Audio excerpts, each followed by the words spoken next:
Character 2 by Tony Jaa. You saw it, you said? Yeah. How was it? Well, it's not as good as the first one. But it was a good movie. Why wasn't it as good as the first one? I don't know, it's because of the 3D effect they add to it. And some of the stunts, they're kind of look fake and all. Yeah. Yeah.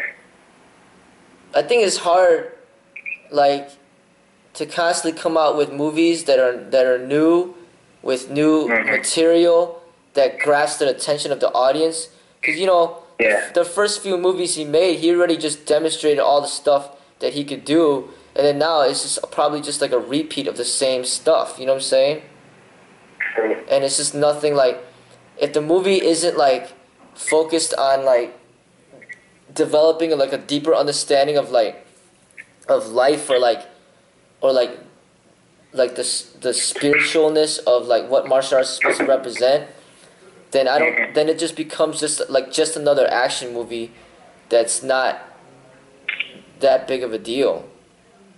Yeah. You know, and just like, you know, like when we make videos and we speak about different aspects of life, it allows for new material on a daily basis, because life is always teaching you different things as you live. But if all I'm doing is just teaching people how to do, like, fitness exercises, and that's all I do, I'm going to run out of material to work with. Oh, yeah. You know what I'm saying? It's just like, so when it comes to people that are martial art actors, a lot of these movies turn into, like, a lot of these actors end up, when they're known to be a martial arts actor, a lot of the movies that they end up being, you know, starred in, it ends up becoming like just like a very like poor quality, like pointless, unimportant movie.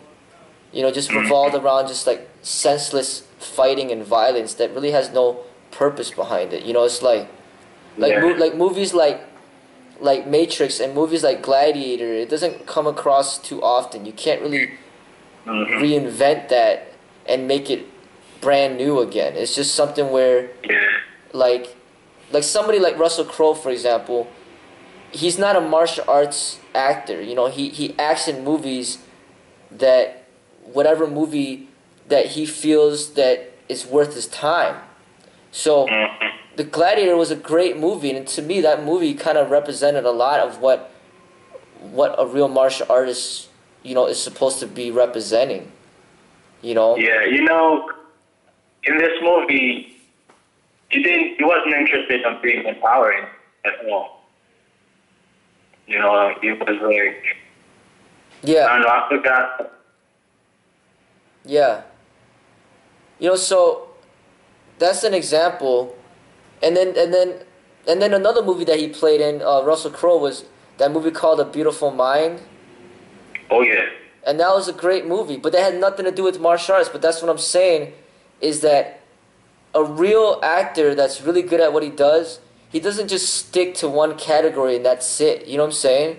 Mm-hmm. It's just like how Pacino said before. He doesn't stay being a gangster all the time. Yeah, exactly. You know, and it's just kind of like what I do. It's not like all I talk about is fitness and that's it, or all I talk about is fighting and that's it. You know what I'm saying? It's like I have the flexibility to talk about anything I want in life, and that to me is what like a real actor should be able to do if he wishes to like become one of the greats. You know, like somebody like even someone like Will Smith. You know, he's been in so many different movies, and he's very versatile in the roles that he could play in. You know, or Denzel Washington. He's one of the actors that I really like, that he plays in a lot of movies that I like. It's like he played in like Man on Fire.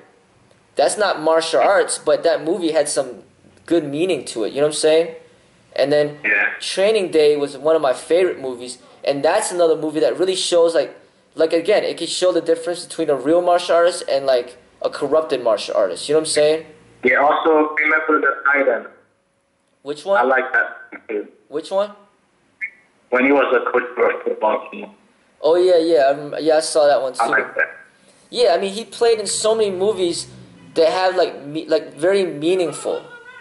You know, but you notice like martial art actors, like like um like like like a Tony Jaa or like a Jet Li or like a Jackie Chan, they're kind of stuck on these like martial art movies, and a lot of them Yeah. they're like pointless movies. It's like you're just seeing the same crap all over again, over and over again. There's like no like meaningful like plot behind the movie that's really gonna grasp a person's attention that could potentially be like life changing. Mm-hmm. You know what I'm saying? It's like all the movies that Jackie Chan came out with, they're not like life changing movies. You know? Yeah. And like, you know, Tony Jaa, the first few movies that he came out with, they're good movies, you know, but like I said, if you're just stuck in the same category, it's kind of hard to come up with new material. Yeah. You know, it's like... Yeah, you know, he's gonna play with Michael J. White in a movie in 2005. And it's still gonna be a martial arts movie. Yeah. You know, and that's the sad thing, you know, it really... That's not like, to me, that's not like a really developed artist. Is when you're so limited. And you know, before Bruce Lee died, I read in a few books that he mentioned that, you know, this martial arts thing is gonna get old to the people, or it's gonna die out, and I'm gonna have to get into different types, you know, acting in different types of movies that's not just about, you know, martial arts. Like he knew. You know, speaking of that, I think that's on the show that has nothing to do with martial arts. Who? Bruce Lee. He actually acted on the show. That has nothing to do with martial arts. Wait, say it again? Yeah, I think he was in a show where he was not doing martial arts at all. In a show? Yeah, I'm pretty sure. I don't remember. Yeah, so I mean, he mentioned that, and it was saying in one of the books that I read, you know, and I feel if you look at the great actors of our time, they are not martial art actors. You know what I'm saying? They're like versatile. Like somebody like Brad Pitt, for example, he could play in a lot of different movies. You know, like the movie that I saw recently that he was in, this World War Z. That was a decent movie. It was okay. You know what I'm saying? But, Yeah, Fight Club was good. yeah, Fight Club was really good. You know, I like that one.